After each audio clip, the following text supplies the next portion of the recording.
physically sensual. They will assault your senses. They are incorporated.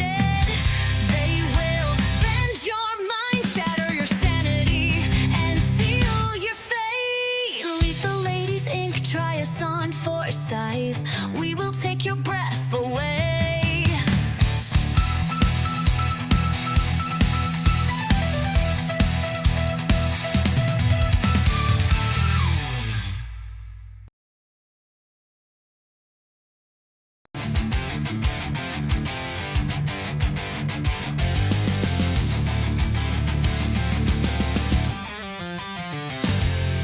One or the other, how can you choose?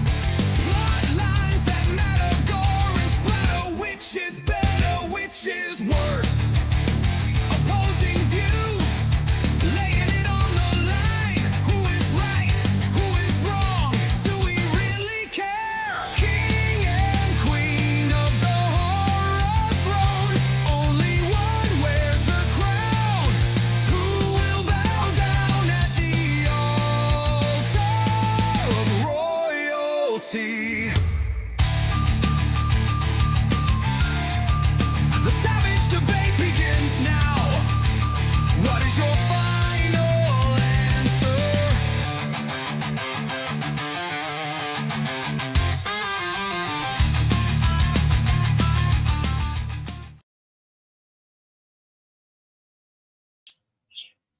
Howdy, gang, and welcome to the premiere or debut episode of the Savage Debate.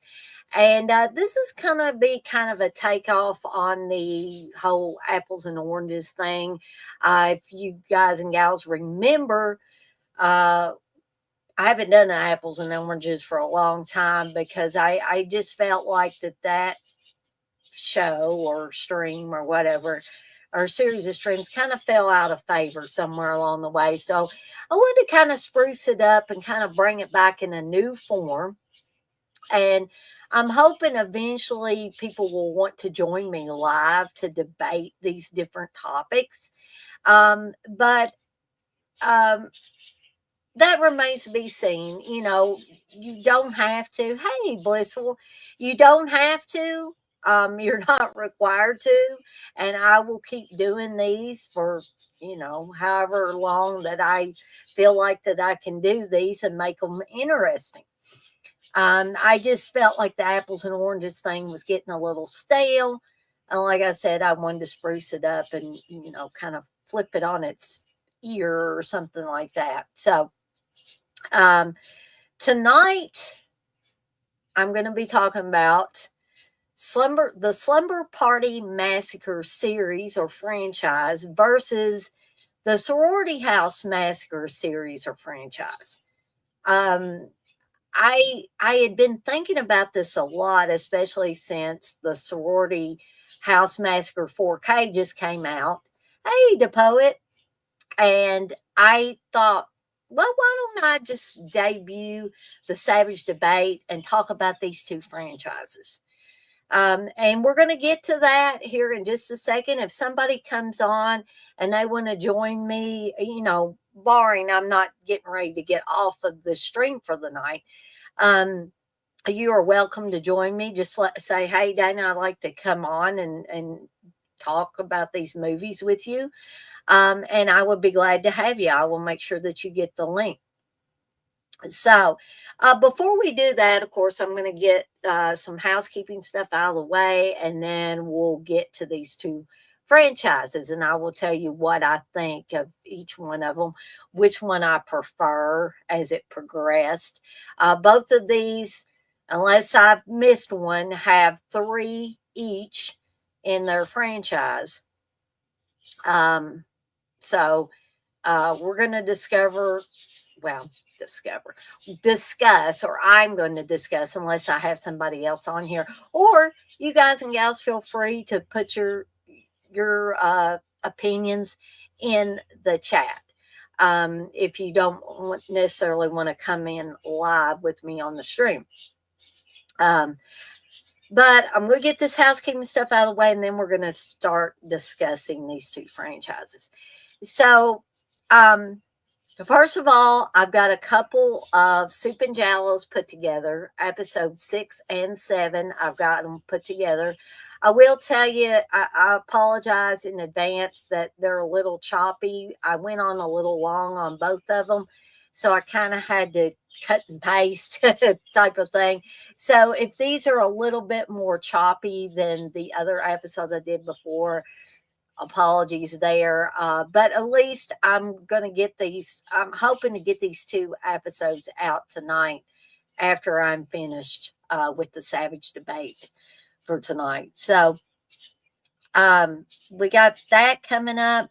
There's some more Dick's picks, some more cannon fodder, rescheduled. They're all messed up. Where I'm going to be talking about Slaughter Hotel and the Zodiac Killer. So be sure to tune in for all of that. I owe the Dead Pit Boys a movie roulette, where I'm going to be talking about Into the Pit, which is the Dead Pit documentary that I haven't watched for a while. So it's going to be good to go back and rewatch that. And I will be giving you my thoughts and a rating as well on movie roulette. And that was CK's choice. Uncle Bill's choice was Necromantic 2.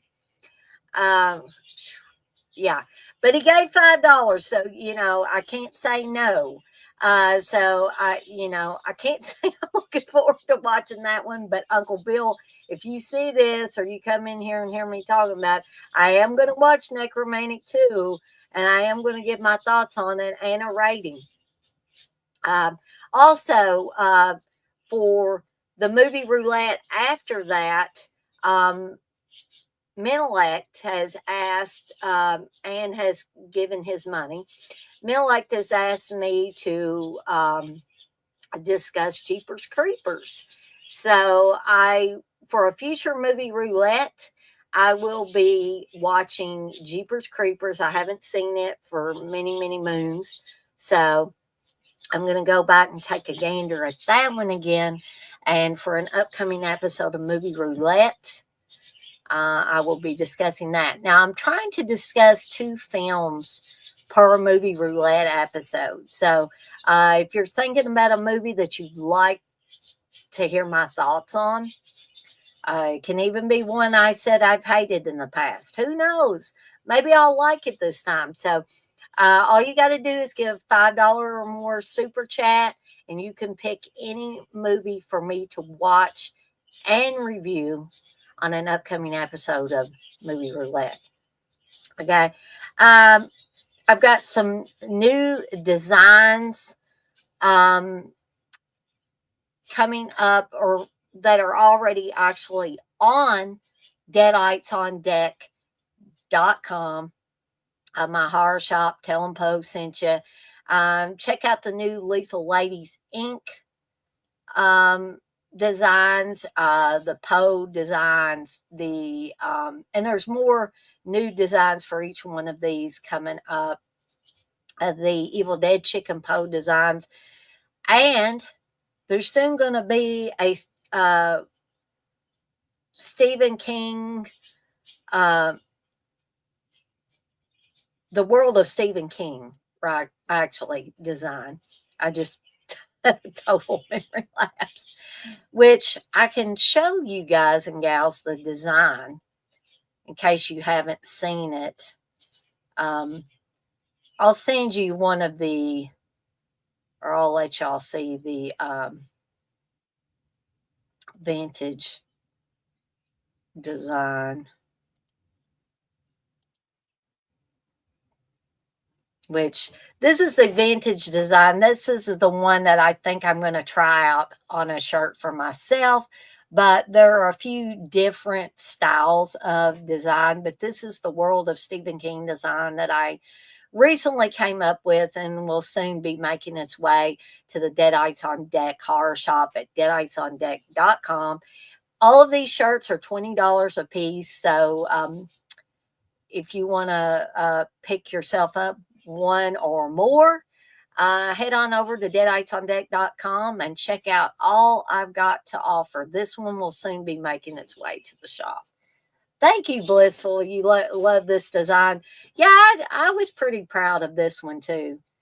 I would like to, the poet. I would like to see the long walk, and I probably will do so. So I'm at least one person. And Blissful, you said I was a brave woman for watching Necromantic too. Yeah, brave or foolhardy or something. One of the two. So, anyways, let's see what else. We got some watch alongs coming up this weekend. Folks, this is Easter weekend, so I fully understand that maybe on Sunday there might not be as many people in here for the watch along, and that's totally I understand. So hopefully we won't have any bad storms or anything that prevents me from having the watch along on Sunday. But you guys and gals have cast your vote and you have spoken. And so Saturday's watch along choice will be the house on Sorority Row, and the Sunday watch along choice will be for the initiation. So two college slashers coming up this weekend. Also, I've got new polls up, so y'all check out the new polls if you're at all interested in voting on the next couple of watch alongs that will be taking place May 3rd and 4th. In addition to that, on May 2nd, which is a Friday, I will be doing a bonus watch along for prom night in honor of the month of May, usually being when high schoolers have their proms. So you can look forward to all of that coming up. And I don't think I've left anything out. So we're going to go ahead and get started discussing Slumber Party Massacre versus Sorority House Massacre, the entire franchise of 3 movies each. So, this is the original Slumber Party Massacre. This is a steel book of the Blu-ray edition that I have. I also have a 4K, but I thought since this one just only has Slumber Party Massacre on it and doesn't have Slumber Party Massacre 2 on it or anything, I would show you guys and gals this one. Okay? So, I figure a lot of you guys and gals that are watching this, I've seen both of these series, or at least seen 1 or 2 of each one of the series.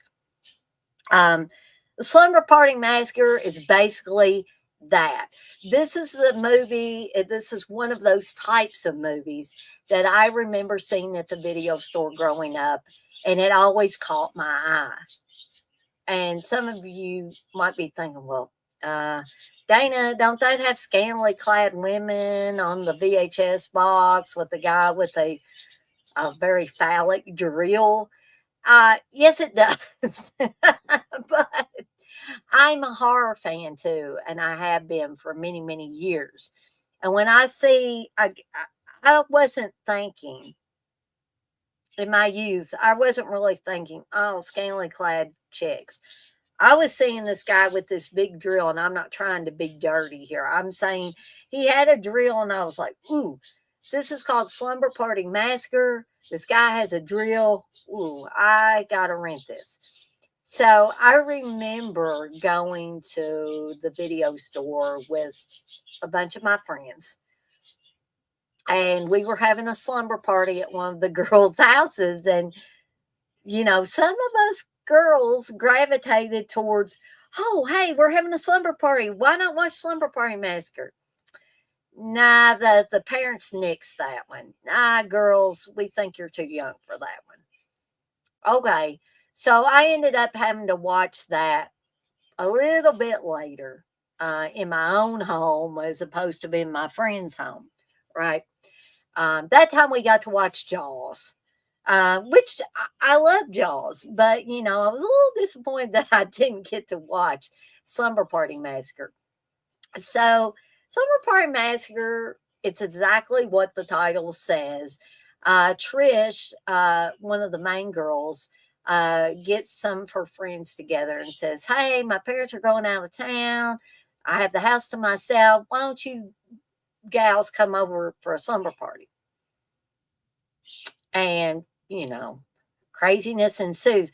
There's some nudity, but there's not really any sex in this one, which is unusual because Roger Corman had something to do with I think all of these that I'm going to be talking about tonight. Um, but I think Roger Corman was more, you got to have some chick popping her top or something every so many minutes in these films he's produced. He knew the formula, right? So that was kind of like a requirement for Roger Corman. Now, I'm not saying anything bad about Roger Corman, God rest his soul. I have great respect for Roger Corman. Roger Corman made a lot or produced a lot of movies in his career. And, some of them were more fun than others. Some of them were better quality than others, right? But he could push product out there and he could get it under budget, on time, and still have the right formula that would get the butts in the seats to watch the stuff. Okay.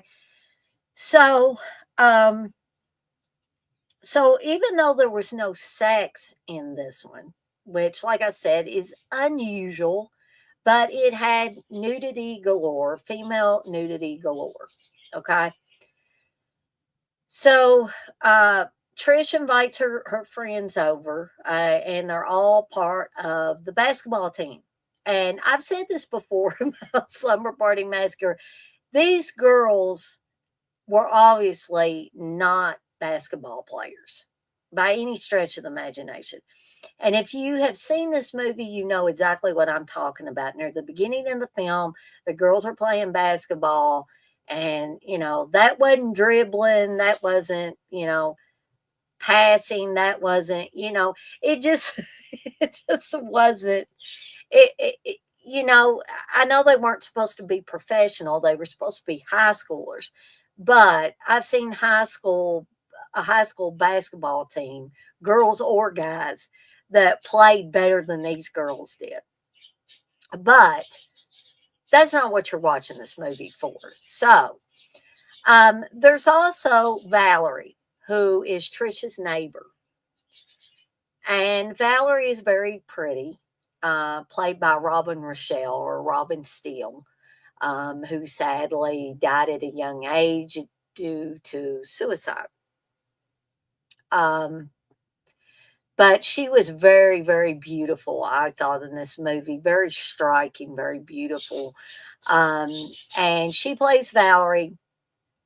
And Trish wants to invite her to the slumber party. But her friend Diane, who's pretty much a snob, in fact, Trish calls her a snob. She said, "Diane, you're a snob." And she responds with, "Well, only the best people are." Um, so uh,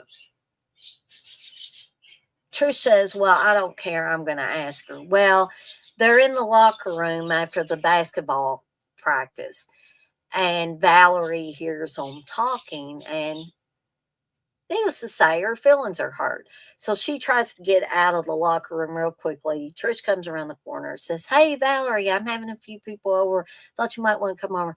And she says, "I'm sorry, Trish, I can't." And just hightails it out of there. And Trish looks at her friends who are kind of peeking around, and she says she heard. So, you got your typical high school type of scenario, right? So we also find out near the beginning of the film that mass murderer Russ Thorne has escaped. And this is Russ Thorne right here with the drill. and he's escaped where been incarcerated, and he's going back to Venice. I think it's Venice Beach, California, and he is ready to start, drilling through some ladies again.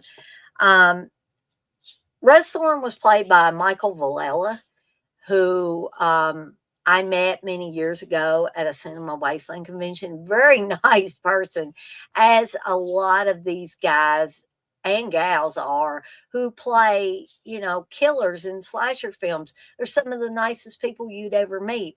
And Michael Valella was one of those. I really enjoyed meeting him, really enjoyed talking to him. Um, but he's a bad dude in this. And um, so I don't think that I need to go through any more of the plot of this. Like I said, it's exactly what the title says. Slumber Party Massacre, and indeed it is. So I really enjoyed Slumber Party Massacre. Yeah, it's low budget. Yeah, some of the things are hokey in it. But that does not keep me from enjoying the movie as a whole, and it's one that I like to go back to more often than not. Um, Steve and I did a watch along for or a commentary for it several years ago. I still like to go back and listen to us talk about it, as a lot of those commentaries Steve and I have done over the years have been fun. Some are more entertaining than others as I go back and I re-listen to them from time to time. Um, so moving on from that, um, I'm going to bring up, because I'm lazy that way, and I didn't want to drag out all of my Blu-rays and 4Ks for these movies. So moving on from Slumber Party Massacre to Slumber Party Massacre 2, which you can see there we have some more scantily clad ladies, and hey, Menelec, and we also have a different killer with a drill on his guitar. So this time around, the driller killer, who we knew as Russ Thorne in the original Slumber Party Massacre, has inhabited the body of a dead rock singer.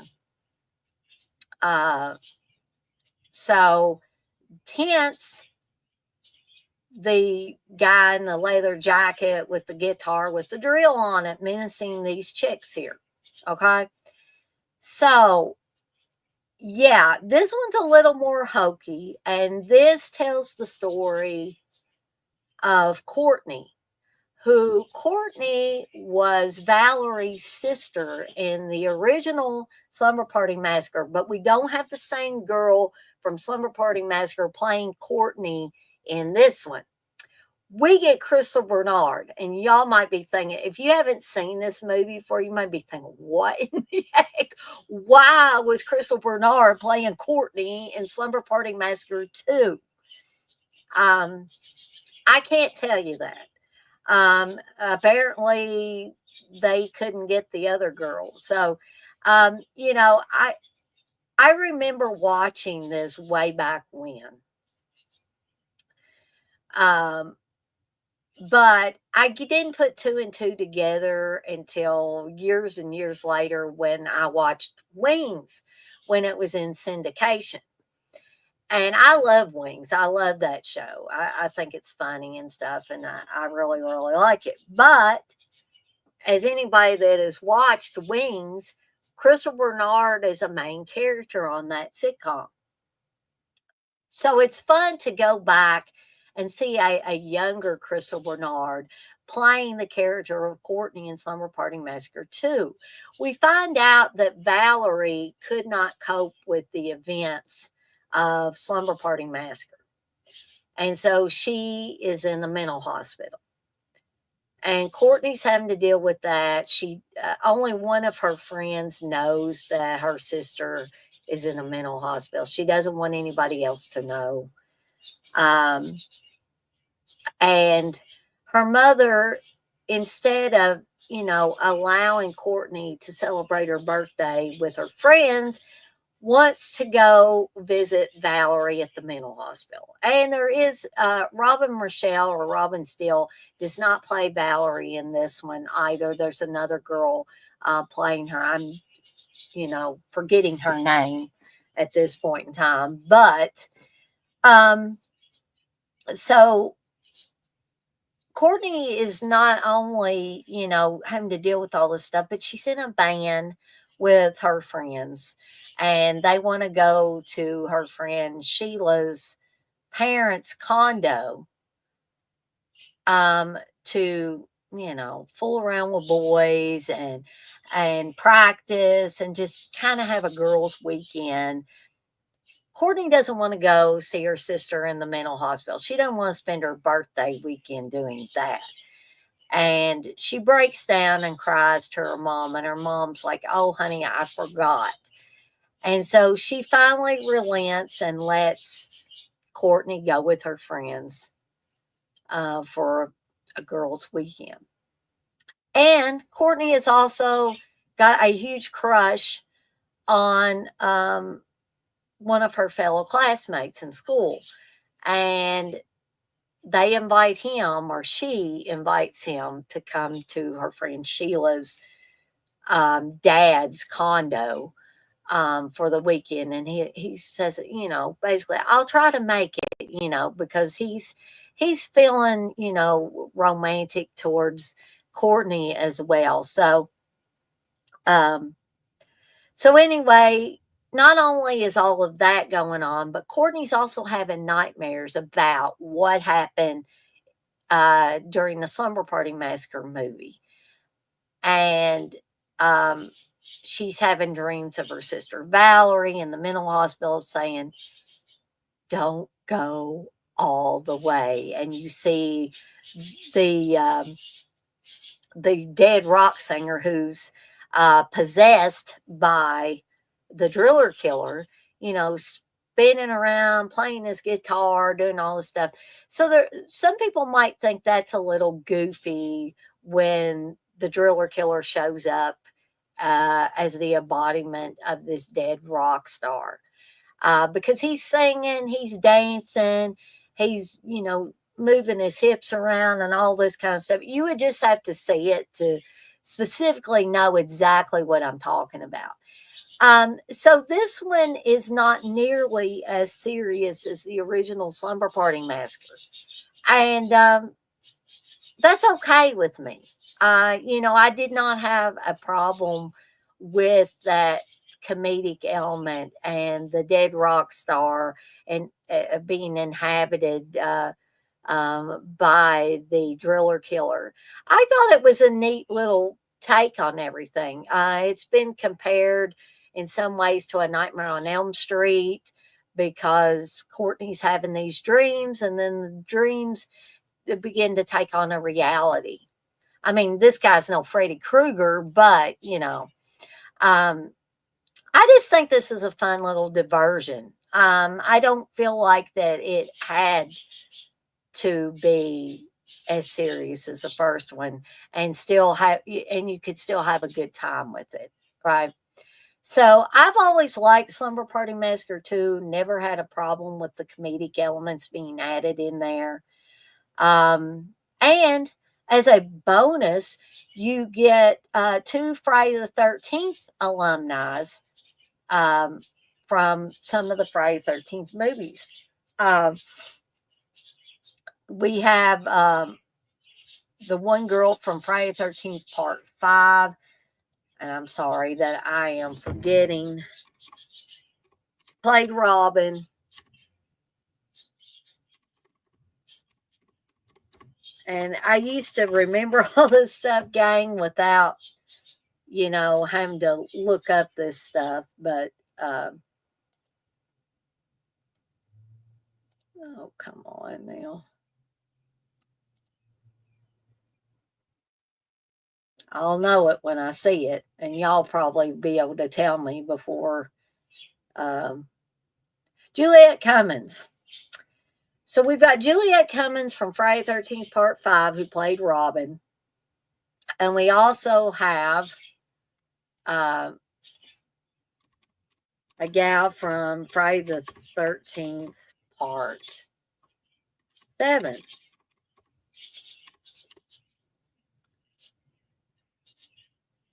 The one with Laura Park Lincoln in it. And the first appearance of Kane Hodder playing Jason Voorhees. But I believe it's Heidi Kozak who plays Sandra in Friday the 13th Part 7 that shows up as one of Courtney's friends in Slumber Party Massacre 2. So had a lot of fun with this one. I still continue to have a lot of fun with this one.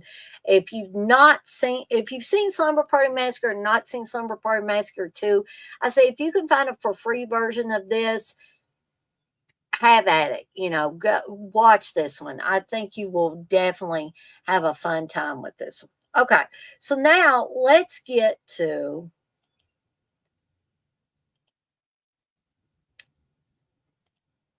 Slumber Party Massacre 3. Okay. Slumber Party Massacre 3, out of the 3 Slumber Party Massacres, I would say that this one is my least favorite. Okay. But do I hate it? No. This one just didn't seem as much fun. It seemed almost a little too dark.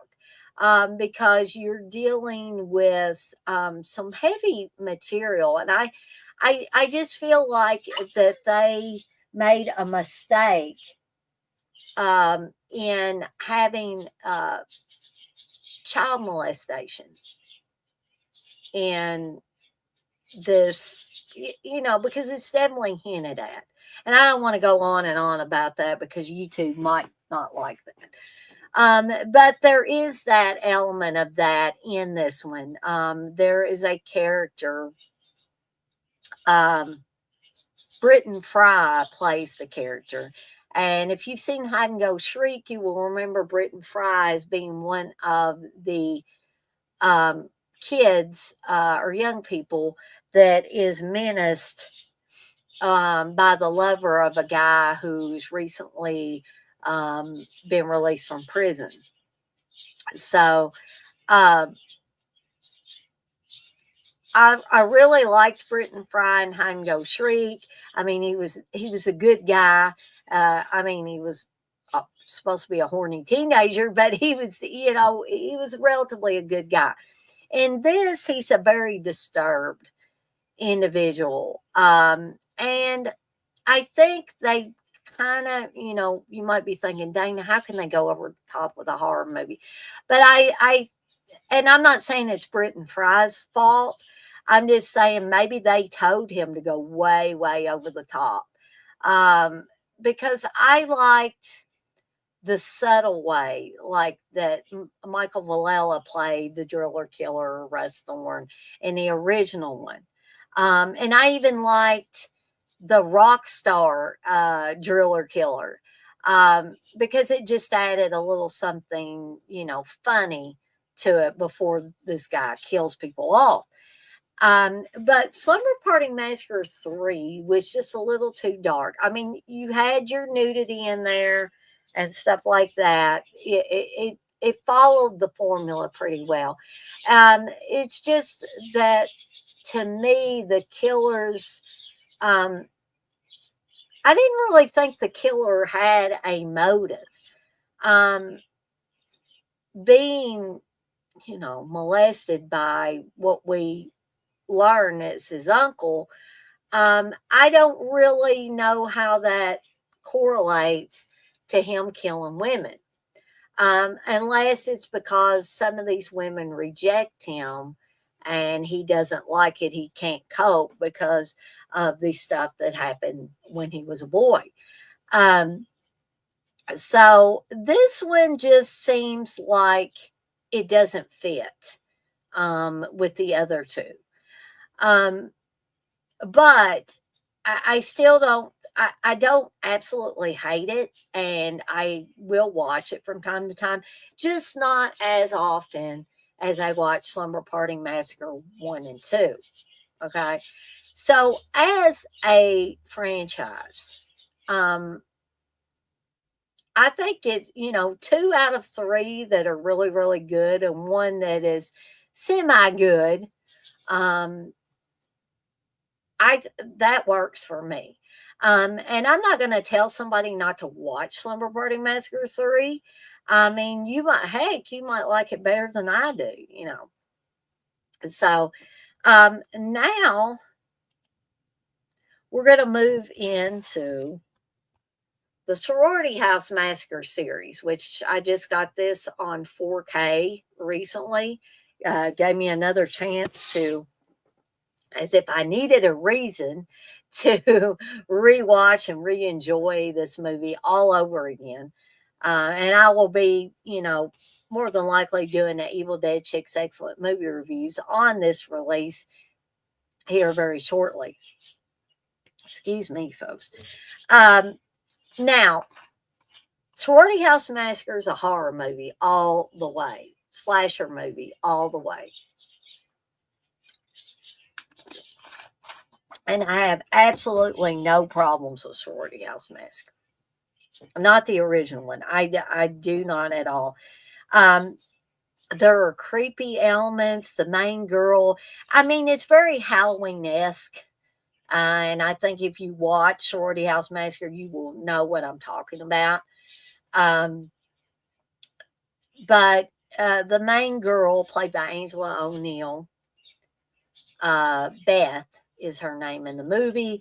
Um, she has been living with her aunt, but she's also going to college. Her aunt recently died, and she's been dealing with that. And then she comes back to college, and her friends are all part of the sorority, and they really want her to join the sorority. So, after she comes back after her aunt's funeral and everything, she comes to the house and she has a weird um, experience when coming to the house. There is some kind of connection with Beth and the house that's the sorority house, as well as this man young man, who is in the mental hospital.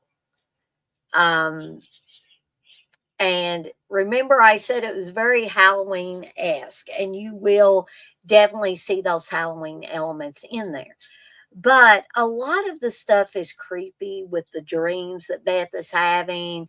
And she keeps seeing this guy, the guy that's in the mental hospital, and the guy ends up breaking out. And for some reason, he wants to go back to the house that is the sorority house. And I don't want to give too much away, um, but this is your standard slasher. But I think those extra creepy elements of the dream, the connection between Beth and the man in the mental hospital, the dream sequences or the nightmare sequences, um, are very effectively shot. And I think this just has everything a horror fan or a slasher fan would love, right? So, um, I can watch this one any day of the week. I love it. Um, I love it as much as I do Slumber Party Massacre. There is sex in this one and nudity. So you've got both of those elements in there if that's your thing. And I'm smart enough to know that those are elements that are a part of slasher films in particular. They're part of that formula. And if I'm going to enjoy these films, I kind of have to put that stuff aside. Now, sometimes you guys and gals will hear me kind of complain that there was too much sex, too much nudity. It's not because I'm a prude. I think sometimes that overshadows the fun horror aspect of it, at least for us women. For men, it might be a totally different story, and and that's okay. So I really like Sorority House Massacre. This one I can highly, highly recommend. Okay. All right. So here is where things are going to make a turn, because you guys are probably waiting for me to make a turn. You've been like, okay, all these are pretty good, pretty good, pretty good. Okay. Here's what's going to kind of make that that turn. So for whatever reason, and I don't know whose reason that was. I don't know if it was Roger Corman's. I don't know if it was the people that were actually directing these, why they wanted to do this. You could have had a little bit of this type of material in it, but I don't know why it had to overtake or overshadow the film. Okay, so starting with Sorority House Massacre 2. Okay, so you can see someone with a hook, and you can see more scantily clad women, right?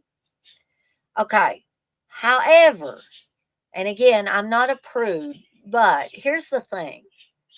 I think they went way, way overboard. Like, I'm talking like 5 or more minutes of a chick in the shower, like rubbing her, probably weren't real boobs, but rubbing her boobs all the while you're hearing a sound like somebody is rubbing balloons together. It goes, all the while she's washing her boobs, and she washes her boobs for an extremely long time. Okay. And then it's like one chick after the other has to take a shower and do this. So let me back up and punt a little bit and give you the backstory on this. So, um, also, this has nothing to do with the guy that was the killer in Sorority House Massacre, the first one. Okay. And yeah, I know that, spoiler, that guy got dispatched. But why couldn't they have done like Russ Thorn and maybe had his spirit embody somebody else? But they did. Okay. And so this also has shades of Slumber Party Massacre. They mix a little Slumber Party Massacre storyline into it and change it and all of that. Instead of it being Russ Thorn, it's some guy named Hawkstetter, and Orville Ketchum, this weird neighbor guy, comes over to the girls' sorority house, or the several. How many girls are there? 3 or 4 girls who are going to turn this big house into their sorority house. Okay, so they're staying the weekend. They're going to get everything fixed up and get the lights turned on and not, everything turned on and everything taken care of before the rest of their buddies are supposed to come and stay at this house. Okay, so Orville Ketchum is a weird neighbor that lives across the street, and he keeps scaring the girls. But then once they trust him a little bit, he tells them about Hochstetter and about how Hochstetter killed his family. And all the while they're showing scenes from Slumber Party Massacre where Russ Thorn is, menacing the girls at the slumber party and all that. But the way Orville Ketchum is telling the story, these girls were Hochstetter's daughters. And he's telling about how, Hochstetter took them all out and stuff. So you've got Orville Ketchum showing up for comic relief and stuff like that. And you also have an abundance of nudity. And it's not like guys are coming over and having sex with these girls. It's not really like guys are spying on them. It's just these girls in their 90s or these girls naked, rubbing their boobs in the shower. And so that's why I lost interest in it and was not a huge fan of Sorority House Massacre 2, and the next one that I'm going to talk about here in just a second. So, um, of course, I had to buy them because I'm a completist, and I have to have my Sorority House Massacre collection. I need to have them all together, all there, and the same with the Slumber Party Massacres. Um, so this leads us into Sorority House Massacre 3, or as it was known, Hard to Die.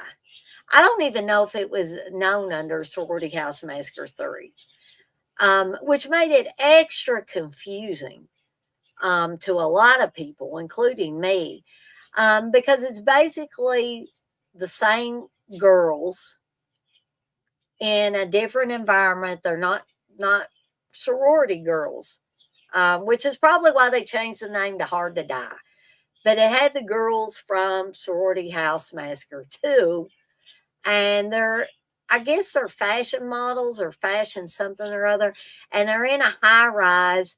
And again, Orville Ketchum shows up and tells them this story, um, and they're being menaced by a killer in this. And they get naked once again, not due to having sex with boyfriends or other guys that show up, but just because, you know.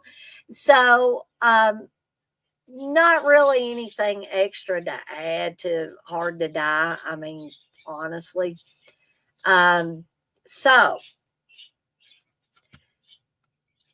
as I said, this was going to be a debate on the Slumber Party Massacre series versus the Sorority House Massacre series. Now, in my opinion, comparing all three movies from each of these franchises, I would have to say that even though I love, love, love Sorority House Massacre, the better franchise as a whole for me has to be the Slumber Party Massacre series. I think it was more consistent, even though it had a little comedy added to it, especially on the second one. It still followed that consistent slasher formula and didn't just take off into exploitation only, like I felt like Sorority House Massacre 2 and Sorority House Massacre 3, aka Hard to Die, did. So